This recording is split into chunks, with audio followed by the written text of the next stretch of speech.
પ્રથમ તો સર્વે સંકલ્પને પડ્યા મૂકીને એકાગ્ર ચિત્ત થઈને શ્રીજી મહારાજ પુરુષોત્તમને સંભાળીને એમ ધારવું છે, સ્વામી વાતો કરે છે ને આપણે સાંભળીએ છીએ એમ સાંભળવી ને તે પ્રમાણે પોતાના અંતરમાં તપાસ કરતા જવું ને કયું છે તેમ વર્તવું. સ્વામીની વાતો પ્રકરણ 1:33મી વાત. સ્વામિનારાયણ હરે, સ્વામિનારાયણ હરે. મૂળ અક્ષર બ્રહ્મ ગુણાતીતાનંદ સ્વામીએ વાત કરી છે.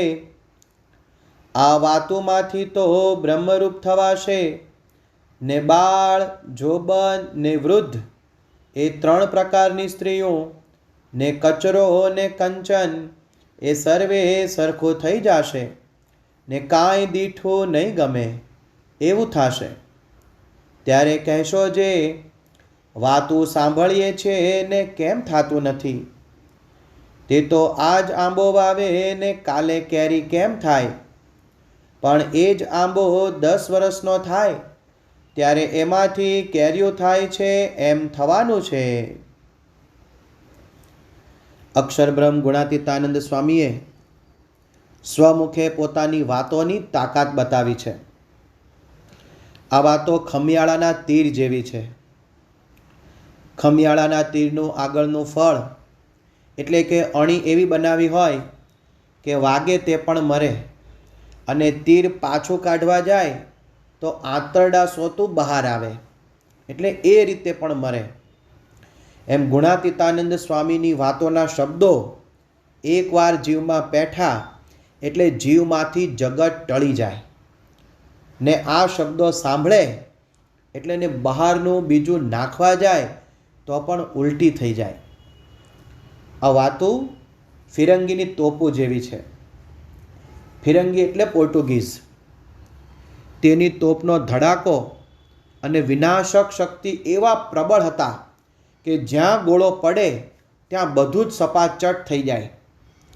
એમ ગુણાતીતાનંદ સ્વામીની વાતોના શબ્દોથી હૃદયમાં પડેલું અજ્ઞાન, દોષો, વિષયોના મૂળિયા સાફ થઈ જાય છે. આ વાતો તો અંગ્રેજના લોઢા જેવી છે.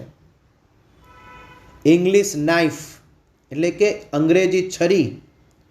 આ છરી બ્લેડ જેવી હોય, અતિશય તીક્ષ્ણ ધારવાળી હોય, જેને અડે તેને કાપી નાખે. એમ અક્ષરબ્રહ્મ ગુણાતીતાનંદ સ્વામીની વાતો પણ અડતામાં અળગું કરે, લેશ ન રહે સંસાર એવી છે. ઘણા હરિભક્તોને પ્રશ્ન થાય કે આ વહી વાતોમાંથી બ્રહ્મરૂપ કેવી રીતે થવાય? આવી વાતો સાંભળવાથી જાણપણું આવે કે હું આ પૃથ્વી ઉપર આ સત્સંગમાં શું કરવા આવ્યો છું ને શું થઈ રહ્યું છે. આ ધ્યેયની સ્પષ્ટતા થાય. ગુણાતીતાનંદ સ્વામીએ વડતાલમાં 6 મહિનાની છાવણી કરી હતી. ગુણાતીતાનંદ સ્વામી શ્રીજી મહારાજનો મહિમા અને વિષય ખંડનની અદ્ભુત વાતો કરતા હતા. આ સાંભળીને ઘણા ત્યાગી સંતોને એવી ખુમારી ચડી જતી કે પંગતમાં જમવા બેસે ત્યારે કોઈ લાડવા જમતા નહીં. મંદિરમાં રોજ 2 મણ ઘી બચતું. આ વાતો સાંભળવાથી સાંખ્યની દ્રઢતા થાય, જગતના નાશવંતપણાનું અનુસંધાન આવે એટલે સોનું ને ધૂળ બંને સરખું થઈ જાય. એકવાર સદાશિવ શેઠ ગોપાળાનંદ સ્વામીનો સમાગમ કરવા વરતાલ ગયા. ત્યાં 15 દિવસ પોતે રોકાયા. પછી ઘરે જવાનો વિચાર કર્યો. ત્યારે ગોપાળાનંદ સ્વામીએ કહ્યું, હજી અઠવાડિયું રોકાઈ જાઓ. ને પછી સ્વામીની આજ્ઞાથી પોતે અઠવાડિયું રોકાયા. ગોપાળાનંદ સ્વામીએ તેમને સાંખ્યની અદ્ભુત વાતો કરી. 8 દિવસ પછી જ્યારે પોતે રજા લેવા માટે ગયા ત્યારે સ્વામીએ પોતાની ગાદી નીચેથી એક કાગળ કાઢ્યો અને એ કાગળ આપ્યો. તેમાં સદાશિવ શેઠે બાંધેલી નવી જ હવેલી બળી ગયાના સમાચાર હતા. શેઠ કે, સ્વામી, અઠવાડિયા પહેલાં જો આ સમાચાર તમે આપ્યા હોત તો હવેલી ભેગો હુંય બળી મરત. પરંતુ આપની કથા વાર્તાથી મને સાંખ્ય થઈ ગયું. ઉપલેટાના લાલાભાઈ ગુણાતીતાનંદ સ્વામીના અનન્ય ભક્ત હતા. સ્વામીના સમાગમથી એમને એટલો સંયમ આવેલો કે પોતાની દીકરી 16 વર્ષની થઈ પણ તેના નાકની દાંડી સુદ્ધા જોયેલી નહીં. બોટાદના શિવલાલ શેઠને એમના સાળીએ 6 મહિના ઘરે જમવાનું પીરસ્યું, પણ શિવલાલ શેઠને આનો ખ્યાલ જ નહીં. આનું મૂળ સ્વામીશ્રીનો સમાગમ હતો. આચાર્ય રઘુવીરજી મહારાજ એકવાર સંઘ સાથે કોવૈયા ગામને પાદર ગયા હતા. ત્યાં કોઈક બોલ્યું કે અહીં દરિયો નજીક જ છે. તે સંઘમાંથી 300 માણસ દરિયો જોવા માટે દોડ્યા, પણ માવા ભગત એક ઊભા ન થયા. એટલે ગુણાતીતાનંદ સ્વામી એમને પૂછ્યું કે તમે કેમ ન ગયા? તો બોલ્યા, એમાં શું જોવું, ઝાઝું છે ને ખારું છે. આવો સાંખ્ય વિચાર માવા ભગતને ગુણાતીતાનંદ સ્વામીના સમાગમથી આવેલો. વાતોથી પોતાના સ્વરૂપનું જ્ઞાન થાય, પછી માન અપમાન કે શબ્દ તેની અસર ન થાય. યોગેશ્વરદાસ સ્વામી સદગુરુ પંક્તિના સંત હતા.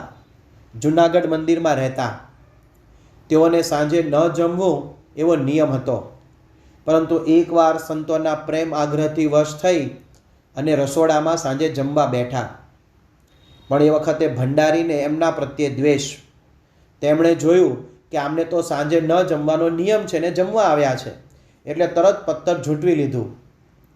યોગેશ્વર સ્વામી વિના સંકોચે ઊભા થયા ને રાજી થયા કે આપણે જમવું નહોતું એમાં ભંડારીએ મદદ કરી.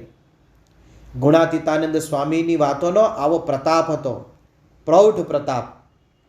એટલે જ શ્રીજી મહારાજે સ્વયં તમામ સત્સંગી અને સાધુઓને આજ્ઞા કરેલી કે બધાએ વર્ષમાં 1 માસ અહીં જૂનાગઢ આવી ગુણાતીતાનંદ સ્વામીનો સમાગમ કરવો. બાપુ રતનજી શ્રીજી મહારાજના અંગત પાર્ષદ હતા. તેઓ પણ જૂનાગઢ સ્વામીનો સમાગમ કરવા આવતા. તેમણે સ્વામીની વાતો વિશે કહેલું કે જેમ મહારાજના વખતમાં કામના કે ઊંઘના સંકલ્પ થતા નહીં ને જેવો સતયુગ હતો તેવો અહીં સ્વામી પાસે અનુભવાય છે. તો તેમના સમાગમનો લાભ લઈ સદગુરુ નિત્યાનંદ સ્વામી બોલ્યા કે નિષ્કુળાનંદ સ્વામી શાસ્ત્રો રચીને વિષયના મૂળ કાપે છે ને ગુણાતીતાનંદ સ્વામી વાતો કરીને વિષયના મૂળિયા કાપે છે. અક્ષર બ્રહ્મ ગુણાતીતાનંદ સ્વામી પોતે જ પોતાના મુખે પોતાની વાતોનો મહિમા કહેતા કે આ વાતો તો સોનાના ખોરડા બાળીને સાંભળવા જેવી છે. ચીર બાળીને તાપ્યા જેવો આ અવસર છે. કલ્પવૃક્ષ અને ચિંતામણીનો ત્યાગ કરી આ સમાગમ કરવા જેવો છે. પરંતુ ઘણીવાર આપણને થાય કે આ વાતો તો આપણે સાંભળીએ છીએ, સત્સંગ સભામાં સાંભળીએ, ઘર સભામાં સાંભળીએ અને વ્યક્તિગત રીતે પણ વાંચીએ છીએ, છતાં કેમ આવી અસર થતી નથી, ભ્રમરૂપ કેમ થતા નથી? તો આ પ્રશ્નનો ઉત્તર સ્વામી આપણને આ વાતમાં સદ્રષ્ટાંત આપે છે કે આજે આંબો વાવે તો તેના પર કેરી આવતા 10 વર્ષ લાગે. તેને ગમે તેટલું પાણી પાવ કે ખાતર નાખો પણ એમાં સમય લાગે. તેમ આપણે પણ સ્વામીની વાતોના શબ્દો કાને પડે છે તો તેની અસર થાય જ છે. ધીમે ધીમે આપણે સત્સંગમાં આગળ વધતા જ જઈએ છીએ. ગોંડલના ગરાશા હઠીસિંહ હતા. તેને સદગુરુ મુક્તાનંદ સ્વામીએ વાતો કરેલી, પણ એ વખતે તેમની યુવાન અવસ્થા અને વળી પોતે રાજા હતા, તેથી બહુ ધ્યાન ન આપ્યું. પણ એ શબ્દો તેમને 12 વર્ષે ઉગ્યા ને પાકા સત્સંગી બન્યા. આ બાબતે શ્રીજી મહારાજ વચનામૃત ગરડા મધ્ય 1માં સદ્રષ્ટાંત આપણને સમજાવે છે કે કોઈ કામ ઉતાવળે થતું નથી. કૂવાના કાંઠા પર પથ્થરમાં સૂતરની નરમ દોરડીથી પાણી સિંચીએ છીએ તો રોજ પાણી સિંચવે કરીને કાંઠા પથરામાં પણ કાપો પડે, પણ લોઢાની સાંકળે કરીને એક દિવસમાં કાપો પડે નહીં. એમ આપણે વાતો સાંભળીએ છીએ તો આપણામાં ફેરફાર થાય જ છે, ચોક્કસ થાય છે. હવે આવી વાતો, સ્વામીની વાતો આપણને તરત અસર કરે તેના માટે કેવો વિચાર રાખવો જોઈએ, તેના તમને 2 દ્રષ્ટાંત આપું. પહેલું દ્રષ્ટાંત, પરીક્ષાના આગલા દિવસે શિક્ષક વિદ્યાર્થીઓને કહે કે હું જે પ્રશ્ન બોલું તે આવતીકાલે પ્રશ્નપત્રમાં પૂછાવાના છે. તો વિદ્યાર્થીઓની એકાગ્રતા કેટલી વધી જાય. બીજું દ્રષ્ટાંત, કોઈ નોકરને શેઠ કહે કે હું જે આંકડો બોલું તેટલા રૂપિયા તને મળશે, પણ આંકડો એક જ વાર બોલીશ એ શરત. તો નોકર કેટલી એકાગ્રતાથી આ વાત સાંભળે. આ બંને કિસ્સામાં વિદ્યાર્થીઓ અને નોકર બધું તરત જ યાદ રાખે, કારણ કે મહિમા સમજાયો છે. જો મહિમા સમજાય તો એકાગ્રતા વધે. એમ આપણે જ્યારે સ્વામીની વાતો સાંભળીએ ત્યારે આ વિચાર ભળે કે આ વાતોથી મારા સ્વભાવ ટળે છે, મારા દોષો ટળે છે, મારો જન્મ મરણનો ફેરો ટળે છે, એવો અલૌકિક મહાલાભ થવાનો છે. તો શ્રવણની દ્રષ્ટિ, એકાગ્રતા બદલાઈ જાય. અક્ષરબ્રહ્મ ગુણાતીતાનંદ સ્વામીએ પોતે સ્વયં આપણને તેમની વાતો સાંભળવાની એક દિવ્ય, અલૌકિક અને ગુણાતીત રીત બતાવી છે. કેવી રીતે તેમની વાત સાંભળવી? તો ગુણાતીતાનંદ સ્વામી કહે છે, પ્રથમ તો સર્વે સંકલ્પને પડ્યા મૂકીને એકાગ્ર ચિત્ત થઈને શ્રીજી મહારાજ પુરુષોત્તમને સંભાળીને એમ ધારવું જે સ્વામી વાતું કરે છે ને આપણે સાંભળીએ છીએ એમ સાંભળવી ને તે પ્રમાણે પોતાના અંતરમાં તપાસ કરતા જવું ને કહ્યું છે તેમ વર્તવું. જો આપણે આ રીતે કથા સાંભળીએ, સ્વામીની વાતો સાંભળીએ, તો જે કામ કોટી કલ્પે થવાનું હોય તે તત્ક્ષણ થઈ જાય એવો સ્વામીની વાતોનો મહિમા છે.